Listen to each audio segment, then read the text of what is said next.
அனைவருக்கும் வணக்கம். Welcome to lotus NEET biology Tamil YouTube channel. நம்முடைய யூடியூப் சேனலில் நம்ம இன்றைக்கி பார்க்க போகிறது ஸ்கெலிட்டல் சிஸ்டம் எலும்பு மண்டலம் பார்ட் 2 உடைய டெஸ்ட் கொஷின் தான் பார்க்க போகிறோம். இந்த எலும்பு மண்டலம் ஸ்கெலிட்டல் சிஸ்டத்தில் வந்து பண்ணாக்கா பார்ட் 1 பார்ட் 2 2 வீடியோ கொடுத்துருப்போம். ஸோ இந்த 2 வீடியோக்கான பார்ட் 1க்கான டெஸ்ட் கொஷின் ஆல்ரெடி பார்த்து முடிச்சிட்டோம். இது பார்ட் 2 எக்ஸ்ப்ளனேஷன் வீடியோக்கான டெஸ்ட் கொஷின். ஸோ இந்த டெஸ்ட் வீடியோ பார்க்காம இருந்தீங்க அப்படின்னா அதோடைய லிங்க் டிஸ்கிரிப்ஷனில் கொடுக்குறேன். பார்ட் 1 எக்ஸ்ப்ளனேஷன் வீடியோ லிங்க்கு ப்ளஸ் வந்து பண்ணாக்கா டெஸ்ட் கொஷின் அதோடைய லிங்க் ரெண்டுமே டிஸ்கிரிப்ஷனில் கொடுக்குறேன். பார்க்காதவங்க பார்த்துக்குங்க. அது மட்டும் இல்லாமல் பிளாக் எஜுகேஷன் ஆஃபீஸர் எக்ஸாமுக்குன்னு சொல்லிட்டு ஒரு வாட்ஸ்அப் குரூப் இருக்குது. அந்த வாட்ஸ்அப் குரூப்போடைய லிங்க் டிஸ்கிரிப்ஷனில் கொடுக்குறேன். ஜாயின் பண்ணணும் ஐடியா இருக்கிறவங்க ஜாயின் பண்ணிங்க. இதே மாதிரி நம்முடைய யூடியூப் சேனலில் நிறைய வீடியோஸ் பிளாக் எஜுகேஷன் ஆஃபீஸருக்காக நம்ம வீடியோஸ் போட போகிறோம். அந்த வீடியோஸ் எல்லாம் வேணும் அப்படின்னாக்கா மறக்காமல் நம்முடைய யூடியூப் சேனலை சப்ஸ்கிரைப் பண்ணி பக்கத்திலே இருக்கிற பெல் பட்டனை ப்ரெஸ் பண்ணி ஆல்னு செட் பண்ணி வைங்க. அப்போ தான் நான் போடுற வீடியோ உடனுக்குடன் கிடைக்கும். வீடியோ பிடிச்சிருந்தால் மறக்காமல் லைக் பண்ணுங்கள், உங்கள் ஃப்ரெண்ட்ஸுக்கும் ஷேர் பண்ணுங்கள். ஸோ வீடியோக்குள்ளே போகலாம். ஸோ இன்றைக்கான ஃபஸ்ட்டு கொஷின் பார்ப்போம். பார்க்கலாம். ஸோ மனித உடலில் இணையுறுப்பு சட்டகமாக அமைந்துள்ள எலும்புகளின் எண்ணிக்கை. மனித உடலில் இணையுறுப்பு சட்டகமாக அமைந்துள்ள எலும்புகளின் எண்ணிக்கை. ஸோ இங்கே நான் இப்போவே ஆன்சர் சொல்லிடுறேன். ஏன்னா நிறைய பேர் வந்து பண்ணாக்கா கமெண்ட் பண்ணியிருக்காங்க, நிறைய பேர் இண்டிவிஜுவலாக மெசேஜும் பண்ணியிருக்காங்க. சார் லாஸ்ட்டாக ஆன்சர் கொடுக்கறதுக்கு முன்னாடி இப்போவே கொடுங்கன்னு சொல்லியிருக்காங்க. ஸோ அதுக்காக நான் அந்த கொஷின் முடித்த உடனே கொஞ்சம் கேப் விட்டு நான் உடனே சொல்கிறேன். நீங்கள் ஜஸ்ட் வந்து பண்ணால் அந்த வீடியோ வந்து பண்ணால் பாஸ் பண்ணிவிட்டு என்ன ஆன்சர்னு எழுதிட்டு ஒரு பேப்பரில், ஸோ அதுக்கப்புறம் அடுத்த கொஷினை கண்டினியூ பண்ணுங்கள். ஸோ மனித உடலில் இணையுறுப்பு சட்டகமாக அமைந்துள்ள எலும்புகளின் எண்ணிக்கை. So answer option B 126. அடுத்து question number 2. Carpal tunnel syndrome CTS எந்த பகுதியில் ஏற்படும் நோயாகும்? கார்பல் டன்னல் சிண்ட்ரோம் சிடிஎஸ் எந்த பகுதியில் ஏற்படும் நோயாகும்? ஸோ ஆன்சர் ஆப்ஷன் சி மணிக்கட்டு. அடுத்து கொஷின் நம்பர் 3. சிடிஎஸ் என்பதன் முழு பெயர் எக்ஸ்பேன்ஷன் என்ன? சிடிஎஸ் என்பதன் முழு பெயர் என்ன? Answer option B carpal tunnel syndrome. அடுத்து கொஷின் நம்பர் 4. மனித உடலில் மிக நீளமான எலும்பு எது? மனித உடலில் மிக நீளமான எலும்பு எது? ஆன்சர் ஆப்ஷன் சி தொடை எலும்பு. ஆன்சர் ஆப்ஷன் சி தொடை எலும்பு. 5வது கொஷின். எலும்பின் வெளிப்பரப்பை முழுவதுமாக சூழும் சவ்வு எது? எலும்பின் வெளிப்பரப்பை முழுவதுமாக சூழும் சவ்வு எது? Answer option B periosteum. Answer option B periosteum. அடுத்து கொஷின் நம்பர் 6. எலும்பு உருவாக்கும் செல்கள் எவை? எலும்பை உருவாக்கும் செல்கள் எவை? ஆன்சர் ஆப்ஷன் சி ஆஸ்டியோபிளாஸ்டுகள். ஆன்சர் ஆப்ஷன் சி ஆஸ்டியோபிளாஸ்டுகள். அடுத்து கொஷின் நம்பர் 7. எலும்பை சிதைக்கும் செல்கள் எவை? எலும்பை சிதைக்கும் செல்கள் எவை? Answer option D osteoclast. Answer option D osteoclast. அடுத்து கொஷின் நம்பர் 8. தோள்பட்டை வளையத்திற்கும் மேற்கை எலும்புக்கும் இடையில் காணப்படும் மூட்டு எது? தோள்பட்டை வளையத்திற்கும் மேற்கை எலும்புக்கும் இடையில் காணப்படும் மூட்டு எது? ஆன்சர் ஆப்ஷன் பி பந்து கிண்ண மூட்டு. ஆன்சர் ஆப்ஷன் பி பந்து கிண்ண மூட்டு. அடுத்து கொஷின் நம்பர் 9. மயாஸ்தீனியா கிரேவிஸ் நோயில் குறைவாக செயல்படும் நரம்பு ஊக்கி எது? மயாஸ்தீனியா கிரேவிஸ் நோயில் குறைவாக செயல்படும் நரம்பு ஊக்கி எது?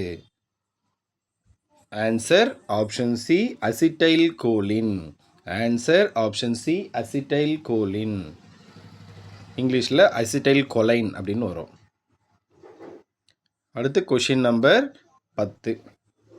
டெட்டனி எந்த ஹார்மோன் குறைபாட்டினால் ஏற்படுகிறது? டெட்டனி எந்த ஹார்மோன் குறைபாட்டினால் ஏற்படுகிறது? Answer option C parathyroid hormone. Parathyroid hormone. அடுத்து கொஷின் நம்பர் 11. தசைகளில் லாக்டிக் அமிலம் சேர்வதால் ஏற்படும் விளைவு எது?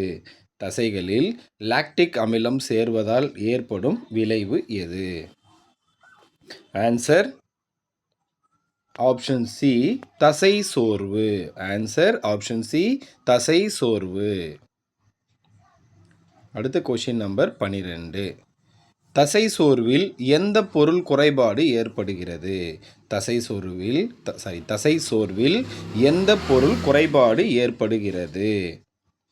Answer option C, ATP. Answer option C, ATP. அடுத்து question number 13.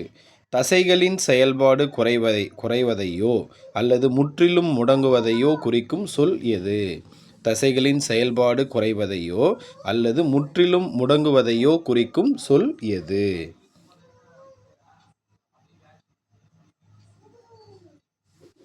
Answer option C, தசை செயலிழப்பு. ஆன்சர் ஆப்ஷன் சி, தசை செயலிழப்பு. அடுத்து கொஷின் நம்பர் 14. நீண்ட காலம் பயன்படுத்தாமல் இருப்பதால் ஏற்படும் தசை செயலிழப்பு எது? நீண்ட காலம் பயன்படுத்தாமல் இருப்பதால் ஏற்படும் தசை செயலிழப்பு எது? Option A answer option B, பயன்பாட்டின்மை அட்ரோபி. பயன்பாட்டின்மை அட்ரோபி. அடுத்து கொஷின் நம்பர் 15. டுச்சின் தசை சிதைவு எந்த வகை நோயாகும்? டுச்சின் தசை சிதைவு எந்த வகை நோயாகும்? ஆன்சர் ஆப்ஷன் சி, மரபணு சார்ந்த தசை நோய். Answer option C. Answer option C, மரபணு சார்ந்த தசை நோய். அடுத்து கொஷின் நம்பர் 16. ருமாட்டியாய்டு ஆர்த்ரட்டிஸ் அறிகுறிகள் பொதுவாக வெளிப்படும் வயது. ருமாட்டியாய்டு ஆர்த்ரட்டிஸ் அறிகுறிகள் பொதுவாக வெளிப்படும் வயது. ஆன்சர் ஆப்ஷன் சி, 50 வயதுக்கு முன். ஆன்சர் ஆப்ஷன் சி, 50 வயதுக்கு முன். Question number 17. கவுட் நோய் ஏற்படுவதற்கான காரணம். கவுட் நோய் ஏற்படுவதற்கான காரணம். ஆன்சர் ஆப்ஷன் பி, யூரிக் அமில படிகங்கள். ஆன்சர் ஆப்ஷன் பி, யூரிக் அமில படிகங்கள். அடுத்த கொஸ்டின் நம்பர் 18. குழந்தைகளில் கால்சியம் குறைபாடு ஏற்படுத்தும் நோய். குழந்தைகளில் கால்சியம் குறைபாடு ஏற்படுத்தும் நோய். Answer option B, rickets. குழந்தைகளில் கால்சியம் குறைபாடு ஏற்படுத்தும் நோய் ரிக்கெட்ஸ். Answer option B. அடுத்து கொஷின் நம்பர் 19. வயது முதிர்ந்த பெண்களில் ஏற்படும் எலும்பு குறைபாடு நோய். வயது முதிர்ந்த பெண்களில் ஏற்படும் எலும்பு குறைபாடு நோய். Answer option C, osteomalacia. Answer option C, osteomalacia. அடுத்து question number 20. Calcium plus vitamin D குறைபாடு விளைவிக்கும் நோய். கால்சியம் மற்றும் விட்டமின் டி குறைபாடு விளைவிக்கும் நோய். ஆன்சர் ஆப்ஷன் ஏ, ரிக்கெட்ஸ் மற்றும் osteomalacia. Answer option A, rickets மற்றும் ஆஸ்டியோமலேசியா. ஸோ இன்றைக்கான 20 கொஷின்ஸ் பார்த்துருக்கோம். ஸோ அடுத்த வீடியோவில் சந்திப்போம். நன்றி, வணக்கம்.